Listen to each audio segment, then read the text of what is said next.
Күндүн маанилүү жаңылыктары менен тааныштырып, бүгүн программасы студияда мен Тимур Владислав. Саламатсыздарбы. Алгач чыгарылыштын кыскача мазмуну менен таанышып алыңыздар. Төрөхан Жунусбеков Бишкек шаардык кеңешинин депутаты Кадырбек Атамбаевди жана Бишкек 24 интернет каналын сотко берди. Кемпирабад иши боюнча камалгандардын жакындары президенттик администрациянын өкүлдөрү менен жолугушту. Мектептердеги карантин 30 декабрга чейин узартылышы мүмкүн.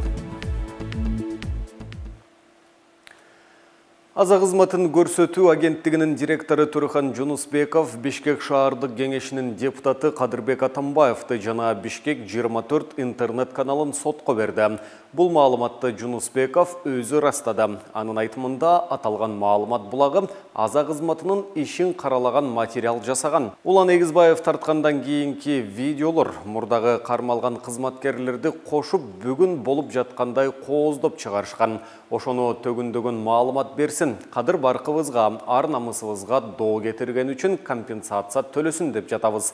Кадырбек Атамбаев менен Бишкек 24 каналын бириктирип 3 миллион сом деп жатабыз. Атамбаев ал шилтемени алып, башка маалыматтарды дагы кошуп, өзүнүн баракчасына чыгарган, деди Жунусбеков. Аталган агенттиктин директору арыз 19 декабрда Бишкектин 1 май райондук сотуна берилгенин билдирди. Буга чейин Бишкек 24 агенттиги Бишкектеги түштүк батыш көрүстөнүндө маркумду жерге берүүдөгү коррупциялык көрүнүштөр боюнча материал жарыялаган. Аталган басылма иликтөөдө агенттиктин жетекчиси Жунусбековдун өзүнө дагы сөз берилгенин белгилеп жатат. Кемпирабад иши боюнча камалгандардын жакындары президенттик администрациянын өкүлдөрү менен жолугушту. Бул тууралуу камактагы укук коргоочу Рита Карасартованын кызы Касиет Мамырбай билдирди. Биз президент Садыр Жапаровдун өзү менен жолугушууну жана Кемпирабад иши боюнча камалгандарды тергөө иши аяктаганга чейин үй камагына чыгарууну талап кылдык. Биз менен сүйлөшкөн эки адис катыбызды президентке эртерээк жеткирип жардам берүүгө убада берди. Бирок дайымкыдай эле соттун ишине кийлигише албайбыз. Мыйзам чегинде каралышы керек деген жооптор айтылды, деди Мамырбай. 20 декабрда Бишкектин Панфилов сейилбагында Кемпирабад иши боюнча камалган саясатчы активисттердин 20дай жакындары акцияга чыгышкан. Алар камалган жакындарын үй камагына чыгарууну талап кылышууда. Не было и намеков на проведение каких-то немирных митингов. Это был мирные митинги, мирные встречи. Это были мирные митинги и мирные встречи. Свободу политзаключенным по Кемпирабаду! Свободу! Свободу! Свободу! Свободу! Свободу! Свободу! Свободу! Ачкачылык кармап жаткан жогорку кеңештин мурдагы депутаты Орозайым Нарматова диагностикалык борборго жеткирилди. Бул тууралуу жактоочу Гуляна Убалиева билдирди. Маалым болгондой, Нарматова бүгүн 20 декабрь күнү эсин жоготуп жыгылган. Азыркы тапта Нарматова Бишкектеги диагностикалык борборлордун биринде медициналык текшерүүдөн өтүп жатат.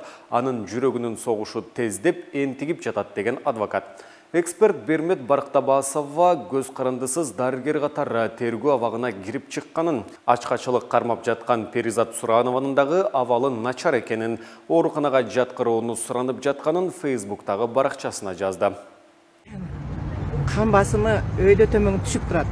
Түшкөндө 80-60 болуп, чыкканда 140-90 болуп ушундай аябай жаман абалда турат. Эми мен ушу суранып кетет элем, талап дагы кылам, суранам дагы. Ушу бардыгын ушу Кемпирабад боюнча отурган жарандарыбыздын бардыгын жаңы жылдын астында ушу чыгарып койса жакшы болот эле, үй камагына. Анан баягы сурактарын жүргүзө беришсин. Үй камагына чыгарып коюшуну ушулардан талап кылат элем. Бүгін 20 декабрда жогорку кеңештин төрагасы Нурланбек Шакиев Орусиянын Кыргызстандагы элчиси Николай Удовиченконы кабыл алды. Жолугушууда эки өлкө ортосундагы саясий, экономикалык, маданий, гуманитардык алакаларды арттыруу, парламенттер аралык кызматташтыкты кеңейтүү маселелери талкууланды. Нурланбек Шакиев Кыргызстан Орусия менен калыптанган стратегиялык өнөктөштүктү ар тараптуу өнүктүрүүгө кызыктар экендигин белгиледи. Анын маалыматына караганда быйылкы жылдын 9 айында эки өлкөнүн ортосундагы соода жүгүртүүнүн көлөмү 2 миллиард 226 миллион АКШ долларына жетип, былтыркы жылдын белгиленген мезгилине салыштырмалуу 36,8% жогору болду. Нурланбек Шакиев кийинки жылы Орусияга расмий иш сапары менен баруу планы бар экенин дагы маалымдады. Орусиянын Кыргызстандагы элчиси Николай Удовиченко экономика, медицина, маданият, өзгөчө кырдаалдардан коргоо жана коопсуздук жаатында кызматташтыкка өзгөчө маани берилип жатканын белгиледи. Мектептердеги карантин 30 декабрга чейин узартылышы мүмкүн. Саламаттык сактоо министрлиги эпидемиологиялык кырдаалдан улам ушундай чечим кабыл алуу сунушун билим берүү министрлигине бергенин билдиришти. Эске салсак, билим берүү жана илим министрлиги Кыргызстандагы бардык мектептерде, анын ичинде жеке менчик билим берүү мекемелерин дагы 15 декабрдан 24 декабрга чейин аралыктан окууга өткөргөн. Ата-энесиз балдар үчүн интернат тибиндеги мектептер кадимки шартта окуп жатышат. Ден соолугунан мүмкүнчүлүгү чектелген балдар үчүн мектеп-интернаттар 16 декабрдан 30 декабрга чейин онлайн окууга өтүштү. Өлкөдө КРВ жана сасык тумоо күч алгандыгына байланыштуу мамлекеттик санитардык эпидемиологиялык көзөмөл кызматы мектеп окуучуларын аралыктан окутуу чечимин кабыл алган. Мамлекеттик салык кызматы чек талап кылып байге утуп ал деген ураан менен өтүп жаткан лотереянын байге фонду көбөйгөнүн билдирди. Ага ылайык буга чейин жарыяланган 32 белек эми 52 болду.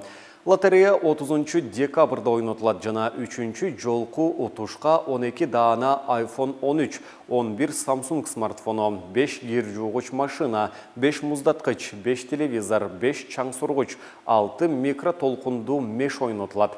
Баш байге Бишкектеги Батир болот. Ошондой эле бир уна анын ордуна 2 электромобиль ойнотулат. Лотерея улуттук телеканалда салык кызматын социалдык тармактардагы баракчаларында түз көрсөтүлөт.